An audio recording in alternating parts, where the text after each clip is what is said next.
So I got my computer here. It's a HP Pavilion DM4. It's from 2011, so it's pretty old. I had an interesting deal not very long ago, about a week ago, where I was getting just a little dash on my screen. My computer wouldn't work. So anyway, I ran all the startup menus, and eventually it failed the memory test, and I tried removing my RAM cards, and when I removed this one, I have 6 gig of RAM, and I have a 4 gig card and a 2 gig card. Well, my 4 gig card burned up, so I've been kind of in limp mode on my 2 gig card, but today I got two 4 gig apiece RAM cards here, whatever they're called. I'm just going to call them RAM cards, and I'm going to go ahead and install those. But I did my research on how to do this beforehand, and I looked up my existing RAM, and it's some sort of Elpida made in Taiwan, which is ironic because my other RAM card is made in China, so they're not even the same company, even though they're from their factory. So anyway, you want to make sure that the voltage is right, and there's a whole bunch of series of important numbers that I might post. I might write something about in the description about, maybe send some links so you can get those right. But if you don't get all that right, when your RAM cards come in, they could not work and burn up some stuff. I don't know, whatever. I'm not a big computer guy, but I try and fix things myself because so you save a lot of money that way, and it's always nice just to know a little bit more. So anyway, we're going to go ahead and I'll show you how to put these in. We're going to go ahead and I'm going to shut down my computer entirely. You can see here my YouTube channel. I'm going to go ahead and unplug my battery and shut down my computer properly, and then disconnect everything so there's no power running through the computer, and then we'll go ahead and break these open, pop out my old 2 gig card, and pop these in. So here we go.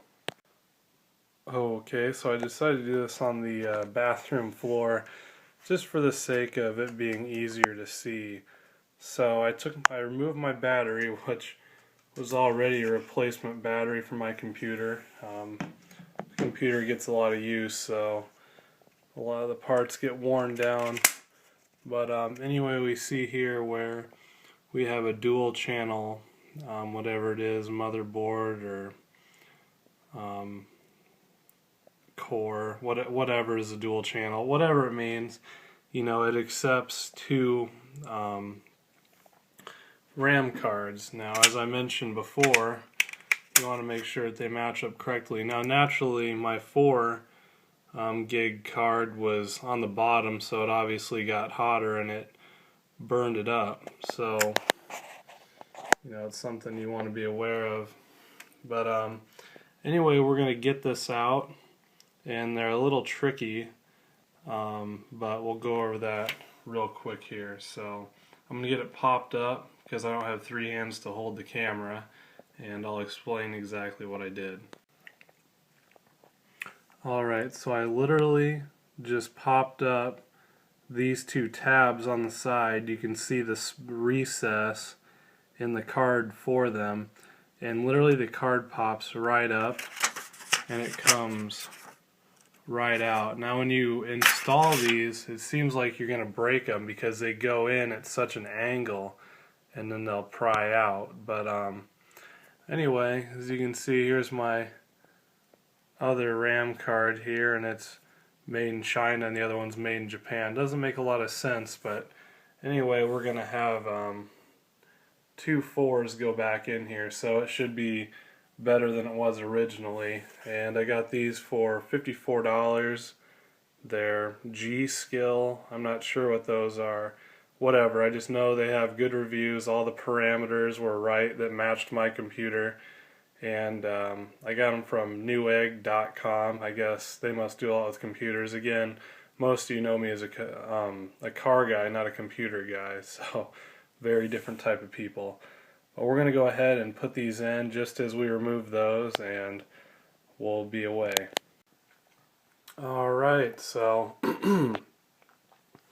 we sealed everything up, we got our new RAM installed, and everything seemed to boot up fine, which usually means it's working okay, but just to make sure that the computer accepted everything, we're going to go into our systems and security. Then I have an option here to view amount of RAM and processor speed, so I can go ahead and take a look here, and it appears that my RAM now reads 8 gig, so that's a lot better, and it obviously recognized it.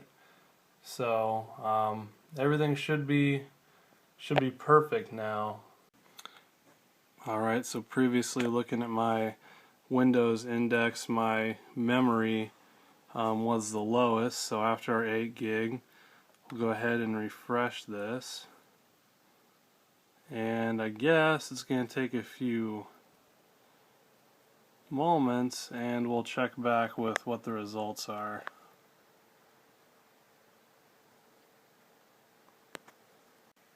Alright, so as you can see here, the test completed, and it was really nice actually with having this 8 gig of memory.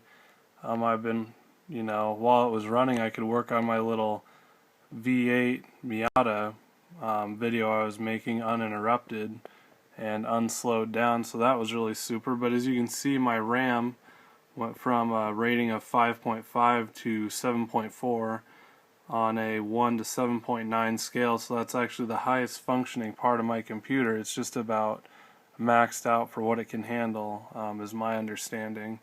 A very novice understanding, but anyway, as you can see, as simple as that, the computer recognized it. It made a huge overall rating difference in the computer, and actually bumped up my graphics and my primary hard disk rating too, because they were both 5.7s, and somehow my RAM made those go up to a 5.9, which are now my lowest values. But anyway, went super easy. I did it in like 10 minutes. One thing I would recommend is to obviously always back up your files, because I actually lost a lot of my video files when this all went down, because my computer locked me out. But what I'd also mention is, as you're going with new unfactory RAM, I would trust it a little less than what you would have, from the factory. So the aftermarket stuff, I'd make sure that you have a backup schedule and at least back your stuff up once a week, especially if you do a lot of video making like me. You could lose a lot. So I lost my intro video, my ending video, but anyway, just some things to keep in mind there. But overall, real smooth transition, everything works great. It all worked out just perfect, so there you go. Just go ahead and try and teach yourself how to do things, and in the end it's usually very rewarding, and it puts more money, or I guess rather keeps more money in your pocket.